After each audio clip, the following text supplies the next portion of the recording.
فاتحہ۔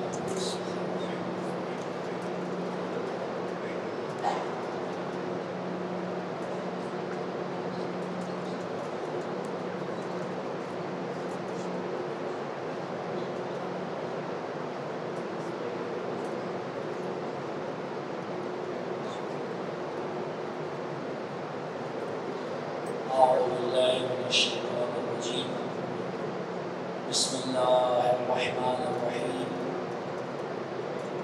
الحمد لله رب العالمين بارئ الخلائق أجمعين فاطر السماوات والأرضين باعث الأنبياء والمرسلين ثم الصلاة والسلام والتحية والإكرام على سيدنا ومولانا أبي القاسم المصطفى محمد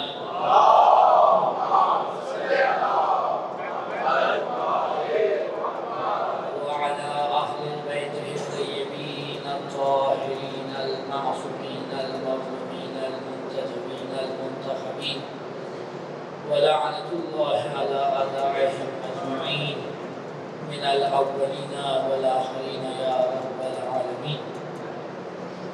أما بعد فقد قال سبحانه وتعالى في محكم كتابه المجيد أعوذ بالله من الشيطان الرجيم بسم الله الرحمن الرحيم لقد كان لكم في رسول الله أسوة حسنة صلوات الله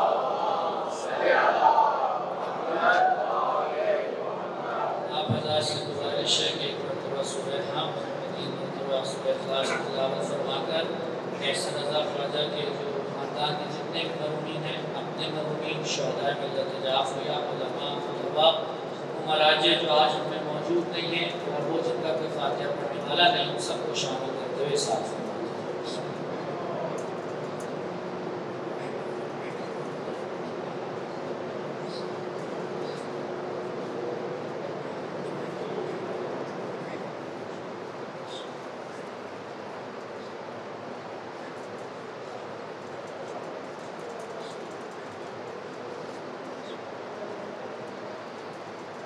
اپنی حاجات کی قبولیت کے لیے امام وقت کی ظہور میں تعجیل کے لیے جہاں کہیں مومنین و مومنات آباد ہیں کی عزت مال جان آبرو کی حفاظت کے لیے جس کسی نے دعا کو التماس کی اپنی حاجات کی قبولیت کے لیے جتنے بھی مومنین تشریف فرما ہیں جو حاجات رکھتے ہیں ان کی قبولیت کے لیے مرحومین کی بخشش و بلندی درجات کے لیے بآواز بلند صلوات نائب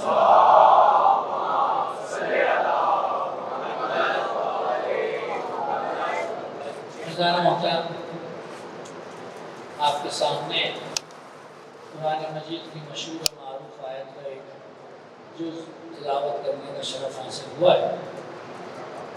آیت کا ترجمہ تقریباً تمام حضرات کو جو مجالس سے فیضیاب ہوتے رہتے ہیں ازبر ہے. ارشاد ہو رہا ہے کہ بے شک تمہارے لیے بہترین نمونہ عمل رسول اللہ کی سیرت طیبہ ہے. وہ کہ یہ ایک چھوٹی سی آیت ہے لیکن اس کے اندر بہت سے اخلاقی پہلو بھی ہیں, اس کے اندر بہت سے اعتقادی پہلو بھی ہیں, بہت سے تاریخی پہلو بھی ہیں. چونکہ آج ان سلسلہ مجالس کا آغاز ہوا ہے اور یہ سعادت رہی کہ پہلی مجلس سے مجھے خطاب کرنا ہے اور پھر انشاءاللہ آگے کا جو سلسلہ ہے وہ 21 سے 25 محرم کا ہوگا. تو اس لیے آج کی مجلس کا موضوع ان 5 مجلسوں سے جدا رکھا گیا ہے. صلوات پڑھیے محمد والے.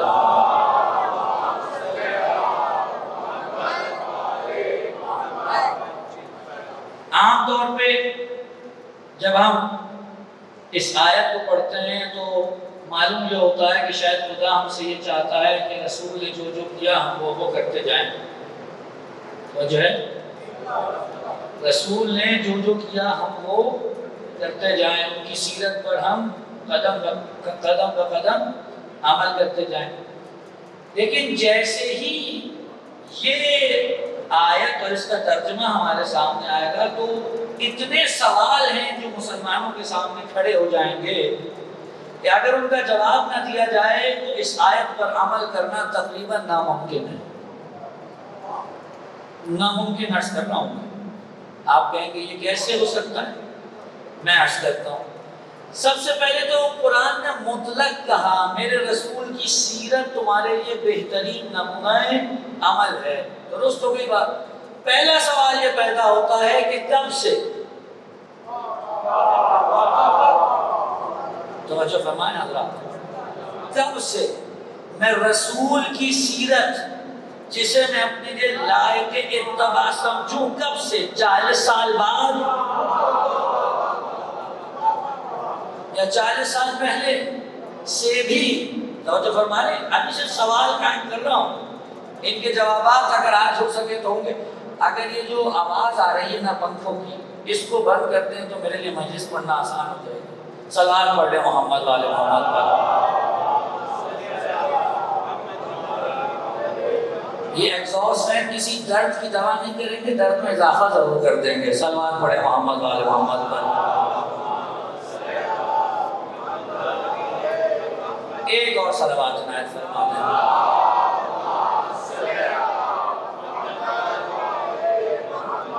اور آپ یقین کیجئے آپ لوگ ایسے پھیلے بیٹھے مجھے بالکل بھی اچھے نہیں لگ رہے. آپ ایسے پھیلے ہوئے بیٹھے, کہیں آپ نے پیچھے ٹیک بھی نہیں لگا رکھی کہ آپ کہیں جی ہم فاصلے سے بیٹھ جائیں تو کمر کو کوئی فائدہ حاصل ہو جائے. تھوڑا تھوڑا سا اگر آگے تشریف لے آئیں زحمت فرما کر صلوات پڑھ لیں محمد والے محمد والے.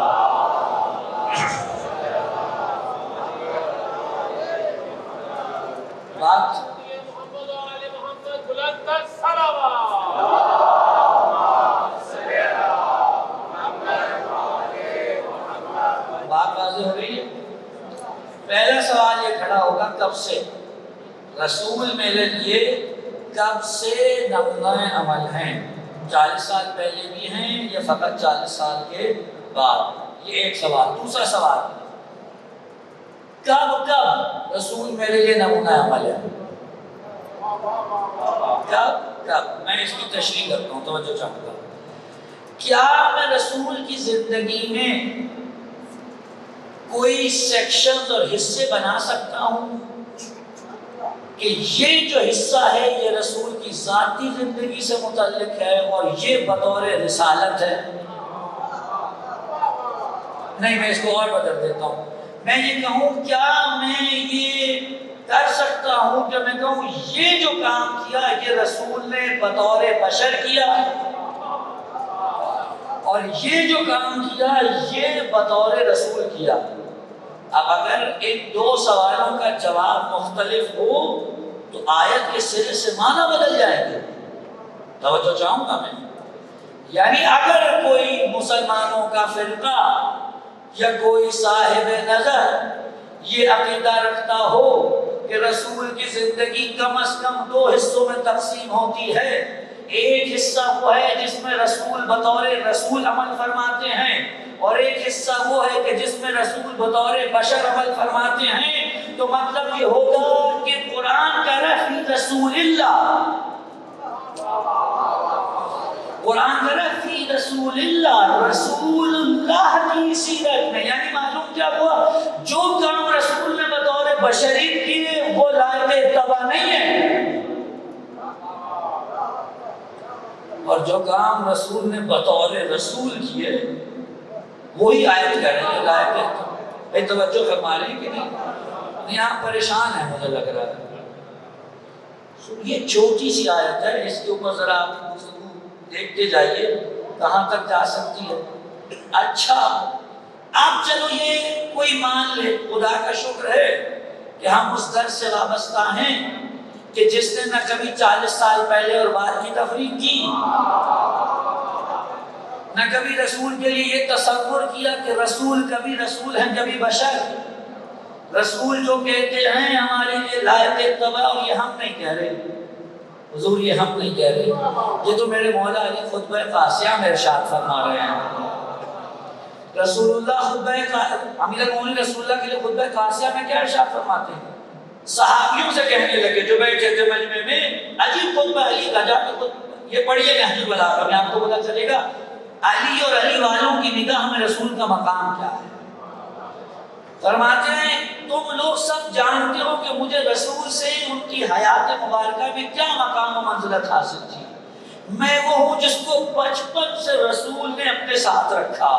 میں رسول کی آغوش میں پلا ہوں. رسول پہلے لقمے اپنے منہ میں چباتے تھے، پھر ان کو نرم کر کے میرے منہ میں دیتے تھے، اور میں رسول کے سینے پہ سوتا تھا. یہاں تک تو چلے سب بچوں کا ایک ساتھ. اگلا جملہ عجیب ہے، اور کہ میں اس وقت بھی نبوت کی بو سونگتا تھا. میں اس وقت بھی نبوت کی بو سونگتا تھا. یاری ابھی تو اعلان نبوت ہوا ہی نہیں ہے، اور آپ نبوت کی بو سونگ رہے ہیں. کہ یہی تو بتانا چاہتے ہیں وہ جو رسول کی بو سونگتے ہیں وہ اور ہوتے ہیں جو نبوت سے پہلے نبوت کی بو سونگ رہے ہو. صلوات بھیج دیجئے محمد والا.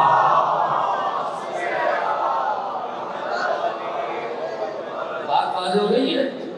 لہذا جناب امیر نے واضح کر دیا کہ کیا معاملہ، لیکن یہ آیت اس وقت تک حل نہیں ہے جب تک مسلمان اس پہ کوئی حتمی فیصلہ نہ کر لیں.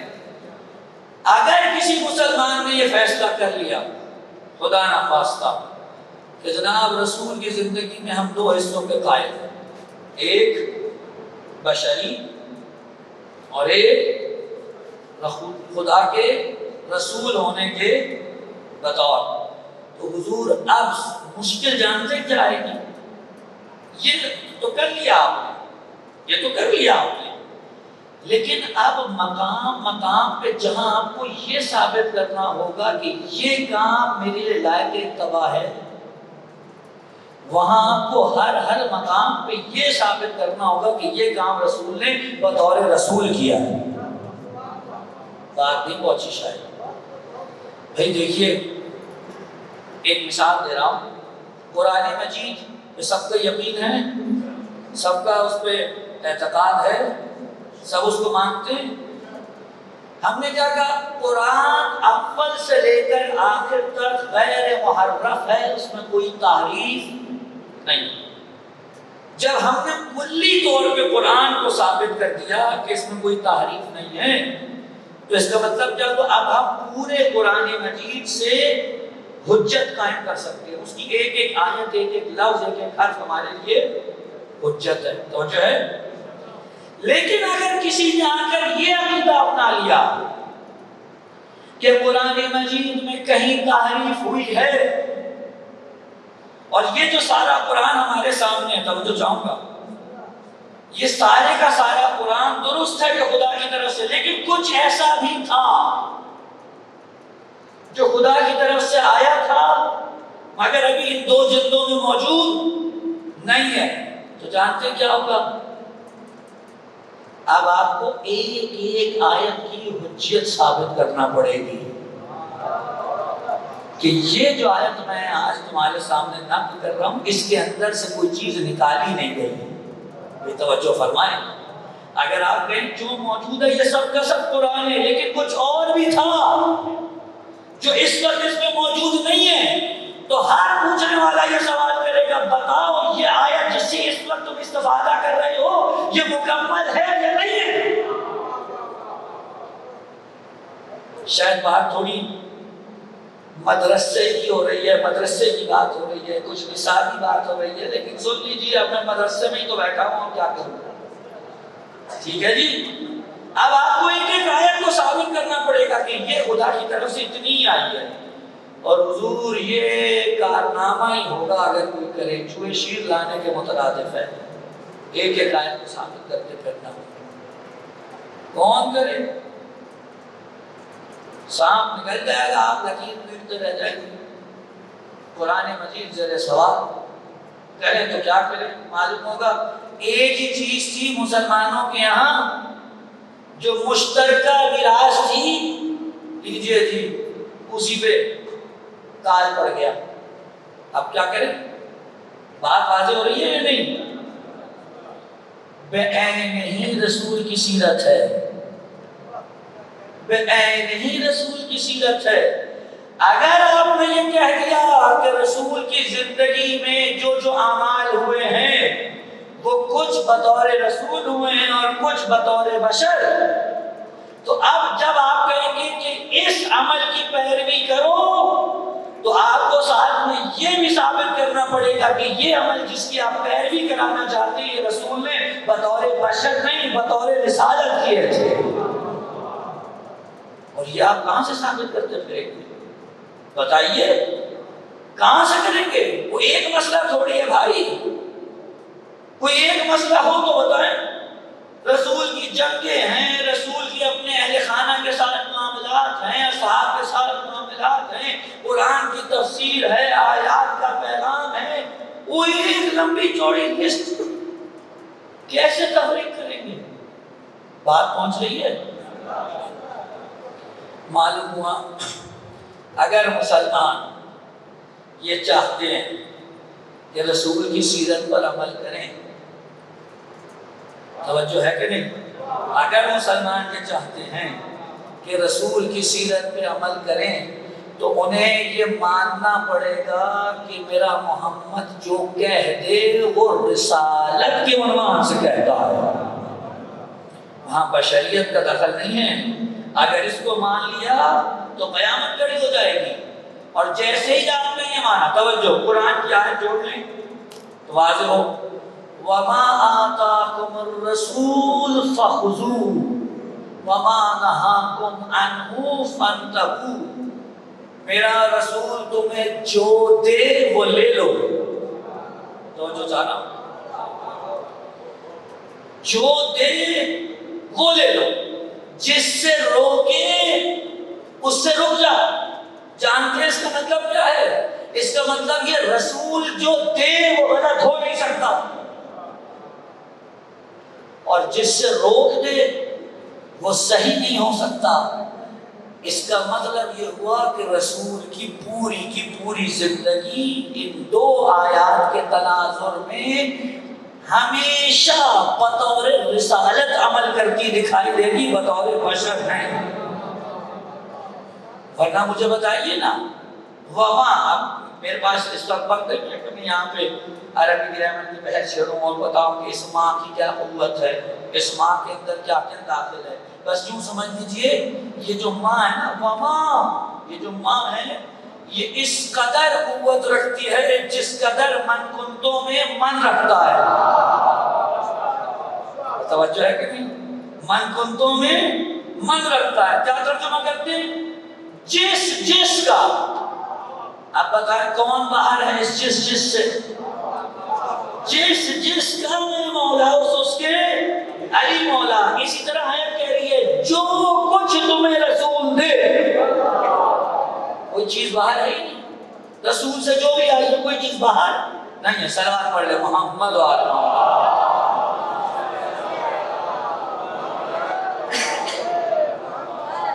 اب اگر آپ تھوڑی اجازت دیں تو میں آپ کو ایک طرف لے چل، یہ 5-10 منٹ کی زحمت ہوگی، تھوڑی خوش گفتگو بھی سن لیں۔ ویسے تو ماشاءاللہ آپ سب مجھے سن کے اتنے تو تیار ہیں، تو خوش گفتگو آپ کے لیے کوئی زیادہ مشکل ساز نہیں ہوتی۔ حضور توجہ چاہتا ہے، رسول کی سیرت پہ عمل کرنا بہترین نمونہ عمل ہے۔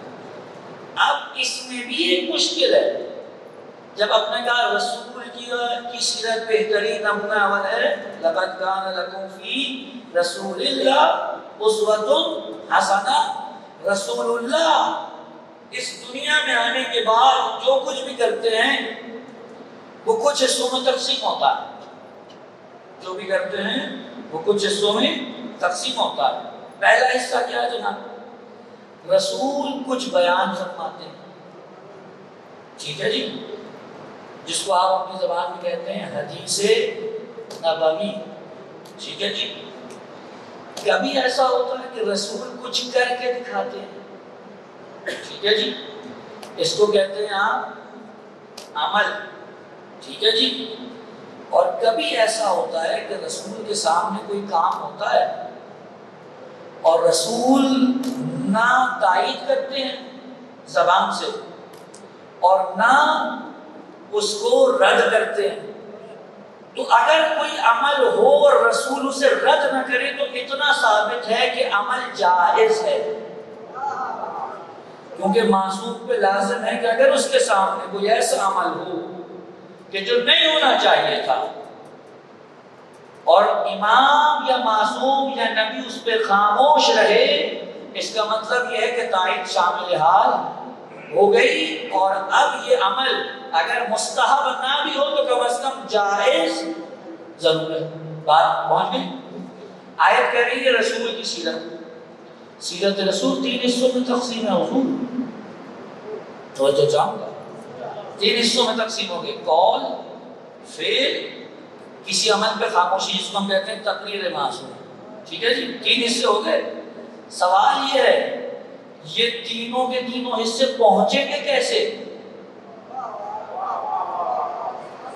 یہ ہم تک پہنچیں گے کیسے؟ بھائی دیکھیے، اہم ترین بات کرنے جا رہا ہوں. ایک صحابی نے رسول سے کچھ سنا، منتقل کر دیا. اب مسئلہ یہ ہے کہ جس ماحول میں اس نے بیٹھ کے سنا، اس نے اس ماحول کے بارے میں ہم تک کوئی خبر نہیں پہنچائی. اور بعض اوقات ایسا ہوتا ہے کہ جب تک ماحول کا نہ پتہ چلے، سیاق و سواد کا نہ پتہ چلے، تو آپ کسی بھی طور اس جملے کے معنی اور مفہوم کو اخذ نہیں کر سکتے. رسول نے کچھ کہہ دیا، یہ مشہور و معروف واقعہ ہے. اب میں اس کی شہرت کی وجہ سے آپ کے سامنے نقل کر دیتا ہوں. بعض لوگ آئے اور آ کر رسول پہ اعتراض کرنے لگے، زبان اعتراض ہوئی. مسئلہ کیا تھا؟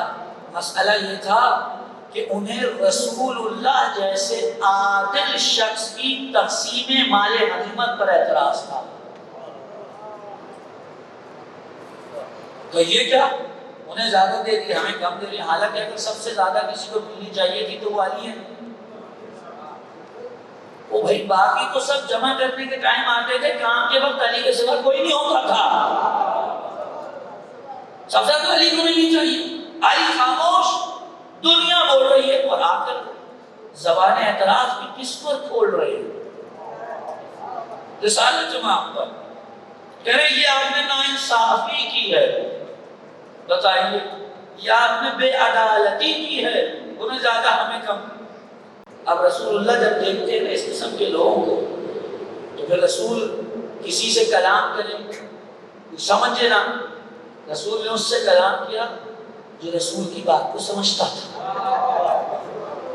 وہ نفس رسول کہ یا علی اس کی زبان کو قطع کر دو، اس کی زبان کو قطع کر دو. اب جو آس پاس بیٹھے تھے وہ تو ڈر لوگ، آج سے رسول نے ایک نیا وسیلہ اپنا لیا. اب جو اعتراض کرے گا اس کی زبان کٹے گی. اور علی نے اس کو پکڑا اور لے چلے.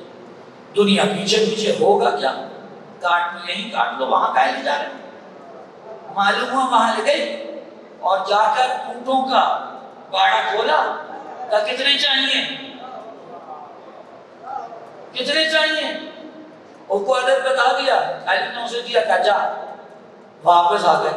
یا رسول اللہ آپ نے کہا تھا زبان قطع کر دو، علی نے اونٹ دے دیے. یہ کیا مانگ رہا ہے؟ کہا یہ میری بات علی سمجھ سکتے تھے. میں نے جب کہا اس کی زبان کو قطع کرو، یعنی اس کے اعتراض کو قطع کرو، جو مانگ رہا ہے اسے دے کر یہاں سے رخصت کرو. توجہ فرمائی. اب رسول کا یہ جملہ 2 لمحے کے لیے تصور کر لیں. جب رسول نے کہا یا علی اس کی زبان کو قطع کرو، 2-4 صحابی بیٹھے تھے، انہوں نے بس اتنا ہی جملہ سنا. بھائی توجہ ہے کہ نہیں؟ انہوں نے بس اتنا ہی جملہ سنا، اور یہ جملہ سن کر گھر میں کوئی کام تھا گھر چلے گئے، اور یہ نہیں دیکھا کہ قطع کیسے کیا گیا. تو وہ تو سالوں میں یہ روایت کرتے پھریں گے کہ جو بھی رسول پہ اعتراض کرے اس کی زبان قطع کرو، جبکہ رسول کا مراد اور مفہوم کچھ اور تھا. تو اب مسئلہ بنا یا نہیں بنا کہ جو ماحول ہے جب تک اسے نہیں سمجھیں گے، حدیث کا مفہوم سمجھ میں آئے گا؟ نہیں سمجھ میں آئے گا. اچھا حضور اب آگے چلیں، اگلی منزل. اب وقت بھی نہیں ہے، اور میں بحث کو پھیلا بیٹھا. مسئلہ یہ کہ آگے بھی ایک مجلس پڑھنے جانا، نہیں تو میں ساری رات بھی بیٹھتا رہوں. سلوات پڑھے محمد والے محمد.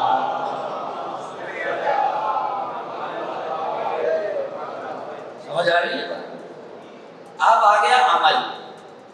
عمل کا کیا کریں؟ اب رسول، اب ایک مثال دے رہا ہوں سے تاکہ بات ذہنوں تک چلے جائے، تقریب ذہن ہو جائے. رسول نے اپنی زندگی میں کتنے سال نماز پڑھی ہے جی؟ مختلف عادات ہیں، کوئی مسئلہ نہیں، جو بھی کوئی بول دے کہیں نہ کہیں کسی روایت کے مطابق سیٹ بیٹھ ہی جائے گا. مختلف عادات ہیں، بحث ہے. لیکن اتنی بات ہے کہ جب مدینے آ گئے تھے تب تو تھی نماز. مدینے میں کتنا عرصہ ہے؟ 10 سال. 10 سال میں کتنے دن ہوتے ہیں؟ 365 دن. ایک میں آپ کا حساب آپ خود لگا لیجیے گا، میں یہاں پہ میتھمیٹکس کلاس میں تو نہیں بیٹھا ہوں. 365 دن، ہر دن میں رسول نے کتنی نمازیں پڑھی؟ 5 نمازیں پڑھی. اور رسول نے کہا ویسے نماز پڑھو جیسے مجھے پڑھتے ہوئے دیکھتے ہو. ویسے نماز پڑھو جیسے مجھے پڑھتے ہوئے دیکھ لیں. یہاں عمل کی طرف متوجہ کیا. وہ رسول جو دن میں 5 نمازیں پڑھتا ہے اور ایک دن میں 365 دن ہیں، توجہ کہ نہیں ہے، اور 10 سال تک نماز پڑھتا رہا. ان سارے سالوں کے بعد یہ مسئلہ ہے کہ کوئی یہاں باندھے ہوئے، کوئی کھول کے رکھے ہوئے، کوئی سینے پہ باندھے ہوئے. بھائی یہ وہ عمل ہے جو رسول نے اپنی پوری زندگی میں سب سے زیادہ کیا ہے اور سب کے سامنے کیا ہے اور دکھا کر کیا ہے اور کہا جیسے پڑھ لو ویسے پڑھو. آپ بتائیے،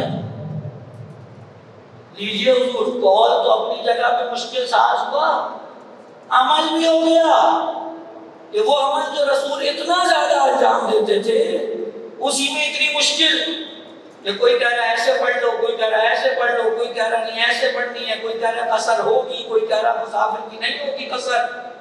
الہ ماشاءاللہ پوری جا کر کتابیں صلاۃ کی مباحث پڑھ لیجیے. اب سوال پھر وہیں کا وہیں. آیت نے تو کہہ دیا کہ رسول بہترین اسوہ حسنہ ہے. قول کا مسئلہ اپنی جگہ، فعل میں بھی مسئلہ آ گیا. اب تقریر کے بھی میں بیان کر سکتا ہوں، اس کا بھی یہی حال ہے. وقت نہیں ہے، نہیں تو میں اس کو بھی بیان کر دیتا کوئی مثال. یعنی قول، فعل، تقریر رسول، تینوں کے تینوں. مسئلہ یہ ہو گیا کہ اب مجھ جیسا جو 1400 سال کے فاصلے میں بیٹھا ہے رسول سے، وہ اب رسول کی سیرت پر عمل کرے تو کیسے؟ یہاں تو ہر بندے نے اپنی دکان کھول لی ہے، ہر بندہ اپنے حساب سے چل رہا ہے. اور آیت قرآن کہہ رہی ہے کہ اگر بہترین نمونہ عمل چاہیے تو میرا رسول ہے. تو اب تو 2 باتیں، توجہ، اب 2 باتیں. یا تو اس آیت کو بھیج کر خدا نے یہ بھی انتظام کیا کہ کسی طرح مسلمان سیرت رسول پہ قائم و دائم رہیں. جب آیت خدا بھیجے، کوئی حکم بھیجے تو ساتھ میں انتظام بھی تو ہو نا.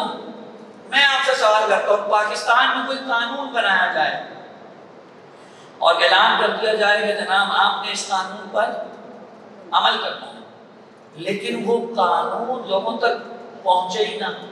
لوگوں کو پتہ نہیں، بس پتہ چلے آج کی تاریخ میں قانون بنا، آپ نے اس پہ عمل کرنا. بھائی کیا ہے؟ بتاؤ تو صحیح، اس پہ عمل کیسے کریں جب پتہ ہی نہیں قانون کیا ہے؟ تو معلوم ہوا کہ جب تک قانون کا پتہ نہیں چلے گا عمل نہیں ہو سکتا.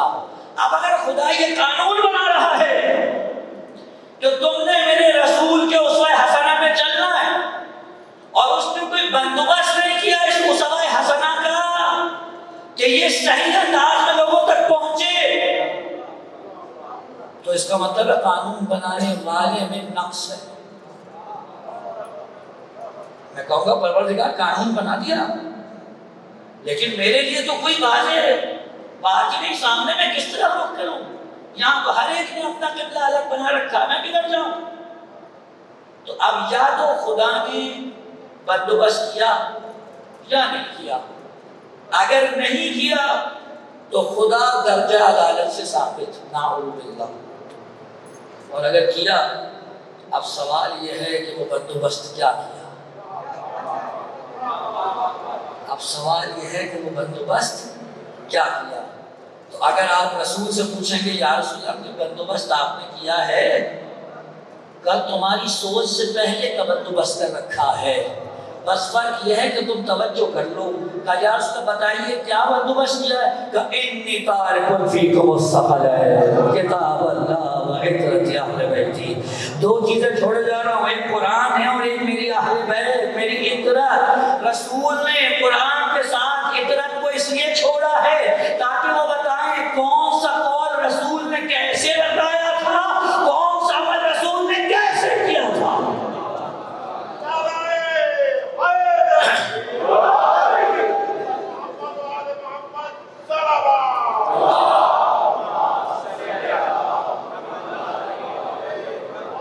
بھائی کوئی تو ہونا، بھائی دیکھیے اگر 100 لوگ بیٹھ کے رسول اللہ کی کسی ایک عمل میں 100 باتیں بتا رہے ہیں تو اتنی بات تو طے ہے کہ 100 میں سے ایک ہی صحیح ہوگی۔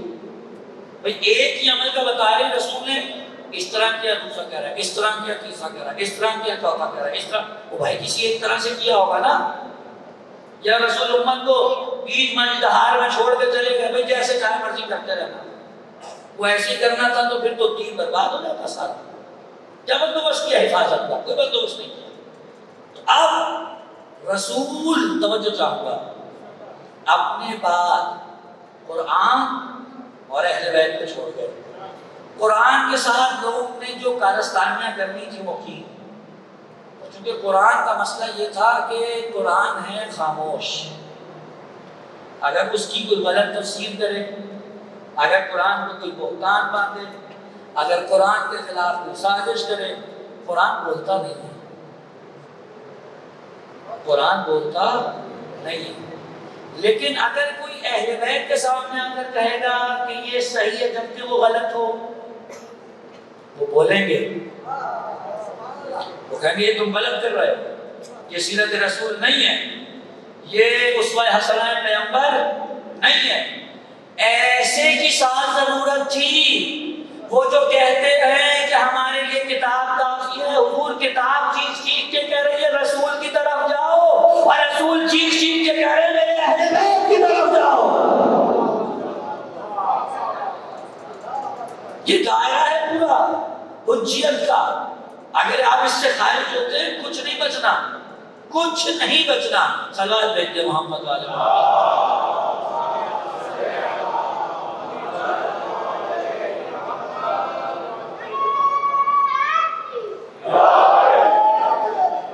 بات واضح ہو گئی؟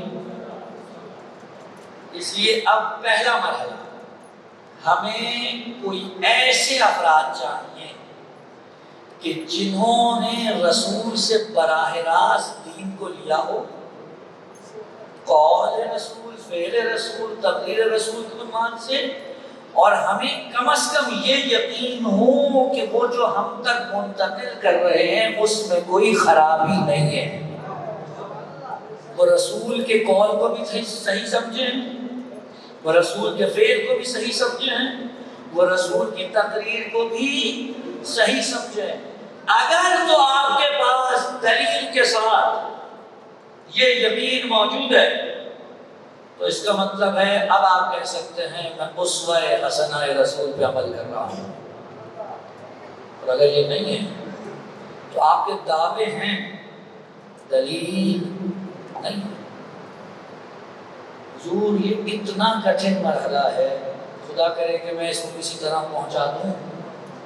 ایک تو یہ مرحلہ ہوتا ہے کہ رسول نے کیا کیا، کیا کہا، اس پہ خاموش رہے، یہ بتانا۔ دوسرا مرحلہ اس سے آگے کا، وہ اس سے زیادہ کٹھن ہے۔ وہ کیا ہے؟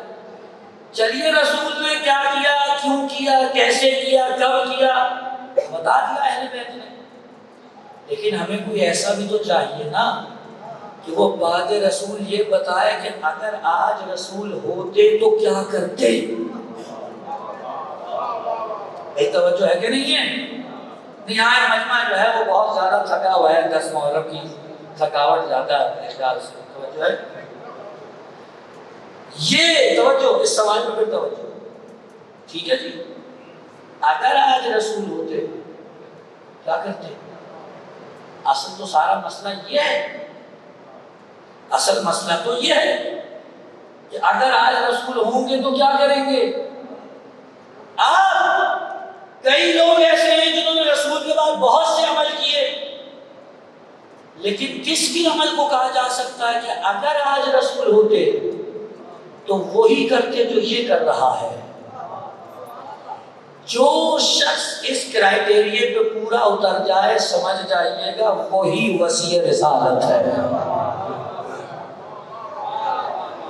کہ وہ جو کرے، اگر آج رسول ہوتے اور رسول کو یہی حالات درپیش ہوتے تو رسول وہی کرتے جو یہ کر رہا ہے۔ یعنی اس کے پیچھے پیچھے چلنا ایسا نہیں ہے کہ آپ اس کے پیچھے چل رہے ہیں، اس کے پیچھے پیچھے چلنا ایسا ہے کہ جیسے آپ رسول کے پیچھے چل رہے ہیں۔ تو اب مجھے کہنے دیجئے لَقَدْ كَانَ لَكُمْ فِي رَسُولِ اللَّهِ أُسْوَةٌ حَسَنَةٌ میں لفظ رسول اللہ تو درست ہے، محمد ابن عبداللہ کے لیے ہے، لیکن اس رسول اللہ کے دائرہ کار میں وہ بھی شامل ہیں جو شریک کار رسالت ہے۔ بات واضح ہو گئی ہے؟ یہ اصطلاح سمجھ میں آ گئی، شریک کار رسالت۔ میں اپنے جوانوں کے لیے جملہ کہتا چلوں، دیکھیے شریک کار رسالت اور رسالت میں فرق ہے۔ کوئی بھی آن لائن جا رہی ہوگی، کہیں آپ اس کو اپلوڈ کر دیں، کوئی یہاں سے باہر نکلے، ہو سکتا ہے کچھ غلط فہمی چلی جائے کسی کے دماغ میں کہ جناب خدا نخواستہ شیعہ بات ہے رسول کسی کو رسول مانتے ہیں، لو جی ایک نیا مسئلہ شیعوں نے انکار ختم نبوت کر دیا، یہ وہ نہیں، ایسی کوئی بات نہیں ہے۔ ابھی میں ایک مثال دیتا ہوں اگر آپ کے ذہن تک پہنچ جائے۔ قبلہ ایسے ہے کہ رسول اللہ مرد ہیں یا خاتون؟ بھئی سوال صاحب بولے نا تاکہ مجھے پتہ چلے، مرد ہیں۔ جب مرد ہیں تو رسول اللہ شریعت لائے ہیں، اور شریعت مرد اور عورت دونوں کے لیے۔ جب رسول شریعت لے کر آئے تو رسول نے خواتین کے احکامات بیان کیے قول سے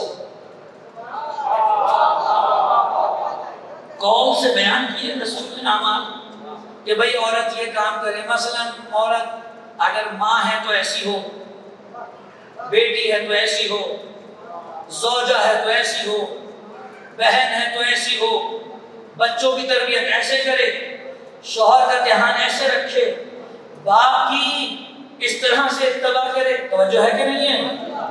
باپ کی نافرمانی نہ کرے، یہ سارے احکامات، خاتون پردہ کرے، یہ سارے احکامات بیان کیے نا رسول نے۔ یہ بتائیں کر کے دکھائے؟ کر کے دکھائے؟ نہیں کر کے دکھائے، کر کے دکھا ہی نہیں سکتے۔ میں رسول مرد ہیں، رسول کیسے کر کے دکھائیں گے کہ بیٹی کو باپ پہ کیسا ہونا چاہیے؟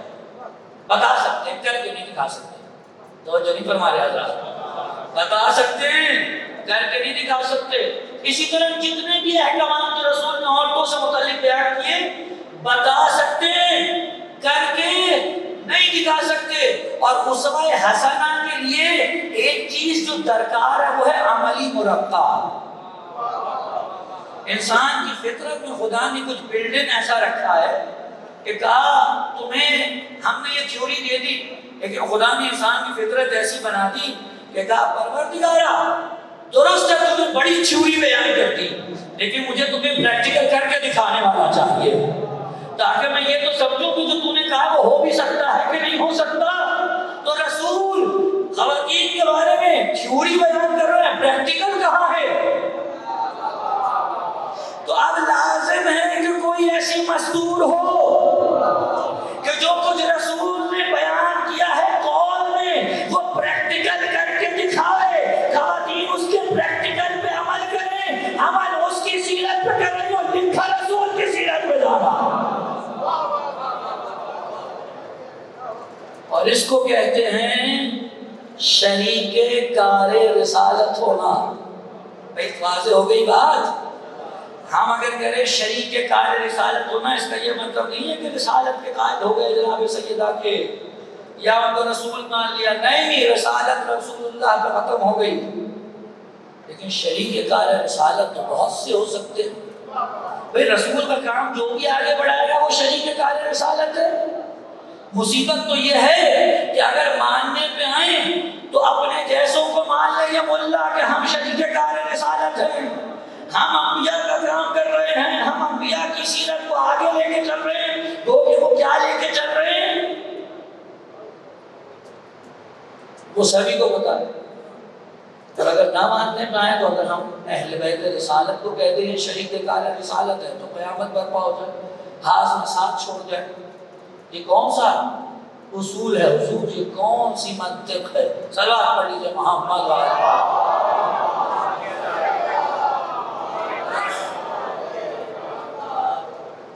بات بازی ہو گئی۔ شریک کار رسالت کون ہے؟ فقط بی بی نہیں ہے، یہ تو میں نے مثال کے طور پہ کہا ہے بھائی، یہ میں نے مثال کے طور پہ کہا ہے، ورنہ جو بھی رسول جیسے ہیں، بات پہنچ رہی ہے، جو بھی رسول جیسے ہیں وہ سب کے سب شریک کار رسالت ہے، شریک کار رسالت ہے۔ معصومین علیہم السلام، ان کا عمل دیکھ ان کا راج اصل میں رسول کا ہے، نہیں بات نہیں پہنچا پایا حضور۔ آج سب سے بڑا مسئلہ جانتے ہیں مسلمانوں کو کیا درپیش ہے؟ وہ یہی نہیں فیصلہ کر پا رہے کہ بعد رسول جو کچھ ہوا ہم کس طرف جائیں، ہم ادھر جائیں، ہم ادھر جائیں۔ چلیے جملہ کہوں، ہم ڈوبنے والی کشتی کے سوار بنے یا سفینہ نجات کے سوار بنے؟ ہم کس کشتی کے سوار ہوں؟ اور جن کا کوئی فیصلہ نہ ہو سکا انہوں نے کہا بھائی دونوں کو ملا لو، ہم دونوں میں ہی سوار ہوں گے۔ اکثریت ایسی ہے، کیسے ممکن ہے؟ ایسا ممکن نہیں ہے دو کشتیوں کے سوار، وہ غرق ہی ہوگا۔ وہ کہ دو کشتیوں کا سوار تو غرق ہوگا اور جس نے سفینہ نجات کو چھوڑا وہ بھی غرق ہی ہوگا۔ کدھر جانا ہے، کس طرف جانا ہے؟ سب سے بڑا مسئلہ اس کا، جتنے مسلمانوں کے درمیان مشکلات ہیں پوری تاریخ اسلام اٹھا لیں، سب سے بڑا مسئلہ یہ ہے کدھر جائیں، ادھر یا ادھر۔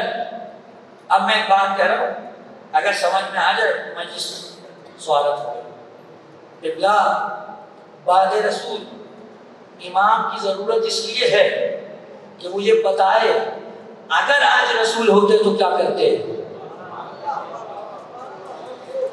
اگر دنیا یہ فیصلہ نہیں کر پا رہی کہ بعد رسول جو کچھ ہوا اس پہ ہم علی کے ساتھ کھڑے ہوں یا مخالفین علی کے ساتھ، تو ان کا مسئلہ یہ ہے کہ وہ دلائل تلاش کر رہے ہیں کہ کس طرح سے یہ کہیں کہ اگر علی نے کچھ کیا تو وہ صحیح تھا، اور ہو سکتا ہے کہ وہ کسی ایسے نتیجے پہ پہنچے اپنے مبانی کے تحت کہ کہیں نہیں جناب علی بھی ایک مجتہد تھے، اجتہاد کیا، اور دیگران بھی مجتہد تھے، اجتہاد کیا، وہ ایک نتیجے پہ پہنچے، یہ ایک نتیجے پہ پہنچے، ایک میں سے کسی کا ایک کا نتیجہ درست تھا دوسرے کا غلط، جس کا صحیح تھا اسے 2 ثواب ملیں گے، جس کا غلط تھا اسے 1 ثواب ملے گا۔ اللہ خیر سے بات ہوئی تمام۔ لیکن یہ ان کے لیے ہے جنہوں نے بعد رسالت کوئی رسالت جیسا معیار قائم نہیں کیا، لیکن جنہوں نے بعد رسالت ایسے معیار قائم کیے کہ عمل وہ کر رہے تھے لیکن حقیقت میں رسول کر رہے تھے، ان کے لیے یہ مسئلہ نہیں ہے کہ جمل میں تلوار کیوں اٹھائی تھی، ان کے لیے یہ مسئلہ نہیں ہے صفین میں تلوار کیوں اٹھائی تھی، ان کے لیے تو بات واضح ہے کہ تمہیں سامنے دکھ علی کی تلوار نیام سے نکلتی ہے، لیکن حقیقت میں یہ جو دستہ ہے یہ رسول اللہ کے ہاتھ میں ہے۔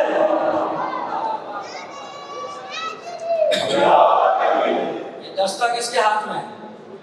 یہ رسول خدا کے ہاتھ میں۔ اپنی زندگی میں فرما گئے تھے جس سے تمہاری جنگ ہے اس سے میری جنگ ہے۔ توجہ فرما رہے ہیں حضرات، یہ ہے حضور لقد کان لکم فی رسول اللہ اسوۃ حسنہ، یعنی آپ امام کی سیرت کو اس سے باہر نہیں نکال سکتے۔ آج آپ نے بڑا دیکھا ہوگا کچھ ایسے افراد ہیں انہیں اب جا کر یاد آیا ہے کہ ارے ہم تو یزید کے روحانی فرزند ہیں، اتنا عرصہ ہم نے اس کا دفاع نہیں کیا، یہ تو بڑی گڑبڑ کر دی ہم نے، اب جائیے اب تو ماشاءاللہ کوئی چھپا ہوا ہی نہیں ہے نا، اس نے تو سب کچھ، آپ یہاں بولیے 4 دم کے عالم میں گونجے گا، اس نے ایک جملہ بول دیا دنیا میں نشر ہو گیا، اور وہ تو چھپا کے بھی نہیں کہہ رہا، جناب کہہ رہا چھاپ دو، جہاں جہاں ہو سکتا ہے پہنچا دو۔ یہ زمانہ آ گیا ہے، اب ذرا سوچنا بھی پڑے گا، ہر ماحول اور ہر علاقے اور ہر صدی میں اسٹریٹجی ایک سی نہیں رہتی، توجہ ہے۔ اس نے تو بات آ کے ایسی واضح کر دی کہ سارے کٹھے چھٹے کھول دیے، پچھلے سب بڑے مردے باہر آ گئے، کیا ہوا کہ یزید کا دفاع کرنا پڑے گا، کیوں کہ یزید کا دفاع نہیں کیا تو اسے کیسے سنبھالیں گے جس نے یزید کو ولی عہد بنایا۔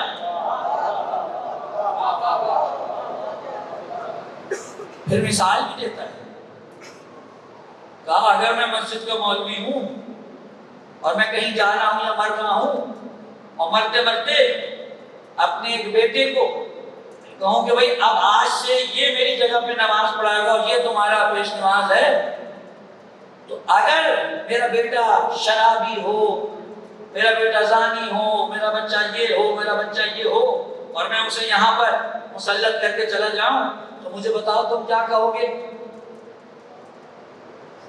مجھے اچھے الفاظ میں یاد کرو گے یا کہو گے یہ کس مصیبت کو ہمارے پلے ڈال گئے؟ تو اب یہاں سے استنباط جو فرمایا وہ کمال کا ہے کہ اگر ہم نے یہ ثابت کرنا ہے کہ جو بنا کے جا رہا تھا وہ اچھا تھا، تو پھر جو بنا ہے اس کو بھی اچھا کہنا پڑے گا، مطلب بتائیے الٹی دلیل چل رہی ہے، گنگا الٹی بہ رہی ہے، ہائے خدا میرا جملہ ضائع نہ ہو، وہ آج تک جو پانی کی فطرت کو نہیں سمجھ سکے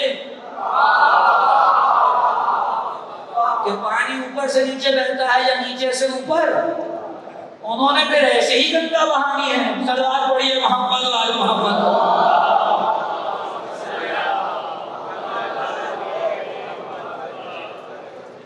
بات واضح ہو رہی کیا ہو رہا ہے؟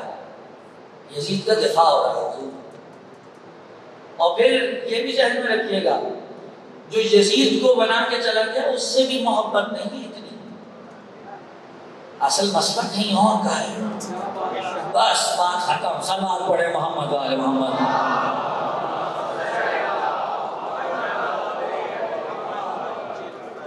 اصل مسئلہ کہیں اور کا ہے، وہ جانتے ہیں گفتگو چھڑے گی تو پھر چھڑ جائے گی، اور اگر چھڑ گئی تو ہم چھڑ جائیں گے، ٹھیک ہے جی، کچھ نہیں بچنا پیچھے، سب گڑے مردے باہر۔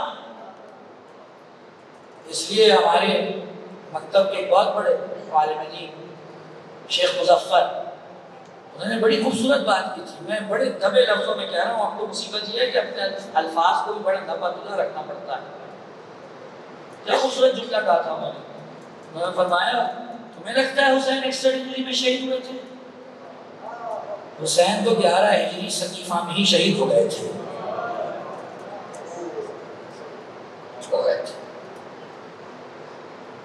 مسئلہ یہ ہے کہ جب کوئی کسی جسم میں بیماری ہو نا تو آپ اگر بس وہ جو تھوڑا نکل آیا اس کو اوپر سے صاف کرتے ہو کہ ابھی ٹھیک ہو گیا چلو جاؤ، اور آپ کو یہ نہ پتا ہو کہ اندر یہ کتنا گہرا ہے، یہ شروع کہاں سے ہوا ہے، آپ ہزار علاج کرتے ہوئے ناسور بنے گا، علاج نہیں ہو سکتا۔ اسلام کا ناسور کہاں ہے میں نام لے چکا ہوں، صلوات پڑھ لیں محمد والے۔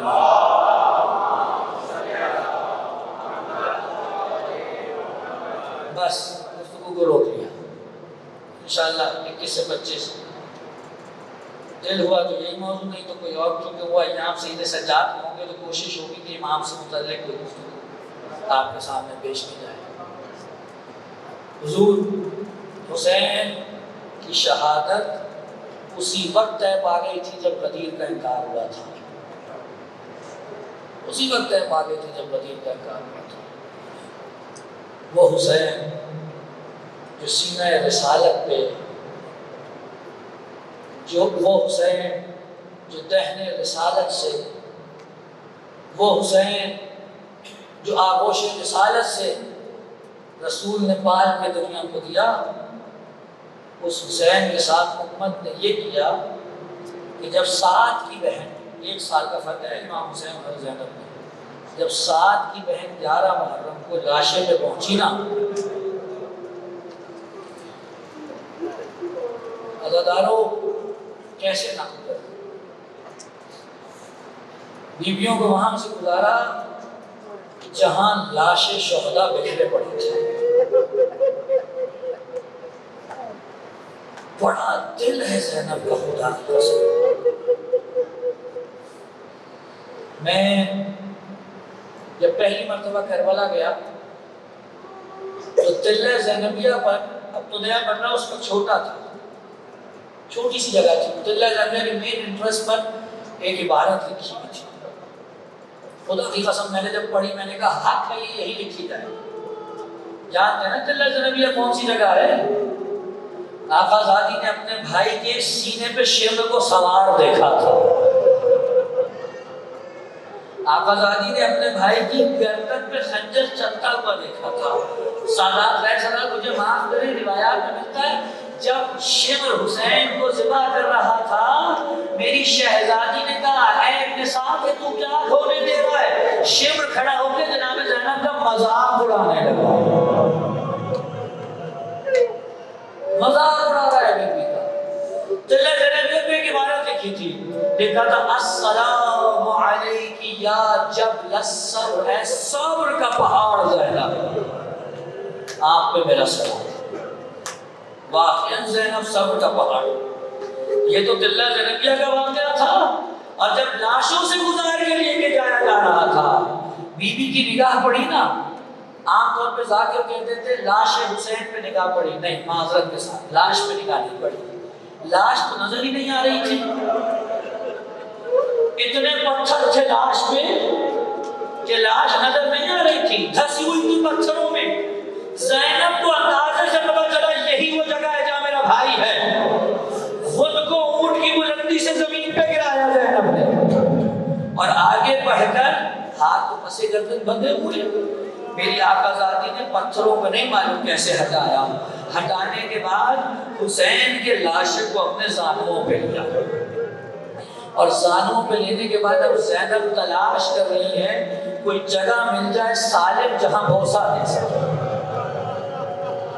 پوری لاش میں کہیں کوئی جگہ سالم نہیں ہے، عزادارو مجھ سے پوچھ لیں کہ کیوں سالم نہیں ہے؟ کہیں تیروں کے نشان ہیں، کہیں تلواروں کے نشان ہیں، کہیں پتھروں کے نشان ہیں، سنیں گے اگلا جملہ، کہیں لکڑی اٹھا کر مارنے کے نشان ہیں، کہیں جگہ نہیں ہے۔ اور اگر زینب چاہتی ہے کہ پسلیوں کا بوسہ لے تو پسلیاں تو گھوڑے اپنے سموں سے چکنا چور کر گئے۔ زیارت نائیہ میں امام فرماتے ہیں سلام ہو اس پر کہ جس کے سینے کی ہڈیاں کمر سے جا لگی، جس کا دایاں پہلو بائیں طرف اور بائیں پسلیاں دائیں طرف آ گئی۔ اللہ تعالیٰ جب سید سجاد آئے تھے نا دفنانے کے لیے حسین کو، لاش حسین کی کیا حالت ہے میں بتاتا ہوں، جب آئے تھے دفنانے کے لیے سب کو دفنا چکے تو کہنے لگے کوئی آگے نہ آئے، حسین کو میں خود دفناؤں گا، بابا کو میں خود دفناؤں گا۔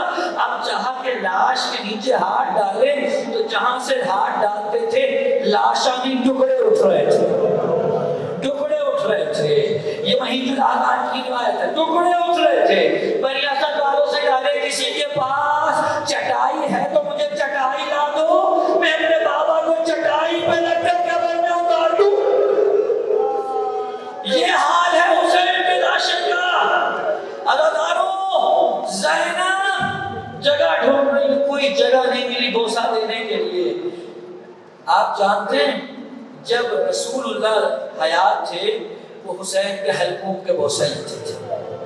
کسی نے پوچھا یا رسول اللہ یہ کیوں جگہ لیتے ہیں بوسے؟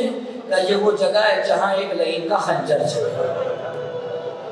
امیر المومنین ایک دفعہ امام حسین چھوٹے تھے، قمیض اٹھائی اور قمیض اٹھا کر پسلیوں کے بوسے لے گئے، پسلیوں کے بوسے. کہا یا علی یہ کون سی جگہ بچوں کو پیار کرنے کی؟ کہا جو میں دیکھ رہا ہوں تو نہیں دیکھ رہا، میں تو دیکھ رہا ہوں یہ وہ جگہ جہاں گھوڑوں پہ سم پڑے. عزادارو جناب زہرا حسین کے سینے کے بوسے لیتی تھی. کسی نے پوچھا نہیں، بی بی نے بتایا بھی نہیں کیوں، لیکن میرا دل کہتا ہے بی بی دیکھ رہی ہوں گی یہ وہ جگہ جہاں شمر لعین اپنا پیر رکھے گا، یہ وہ جگہ جہاں شمر لعین سوار ہوگا. عزادارو یہ ہاتھ تھا لاش حسین کا، ہر کوئی الگ الگ جگہ پہ بوسے دیتا تھا، لیکن زینب نے جس جگہ بوسا دیا وہاں کوئی بوسا نہ دے سکا. جب کوئی جگہ نہ ملی زینب کو تو زینب نے اپنے خشک ہونٹ بھائی کی کٹی گردن کی رگوں پر رکھ دیے اور کہا بھیا یہی جگہ ملی ہے بوسا دینے کو. اس کے بعد لاشا اٹھایا اور اٹھا کے کہا ربنا تقبل منا ھذا القربان، اے خدا نے محمد کی اس قربانی کو قبول کر.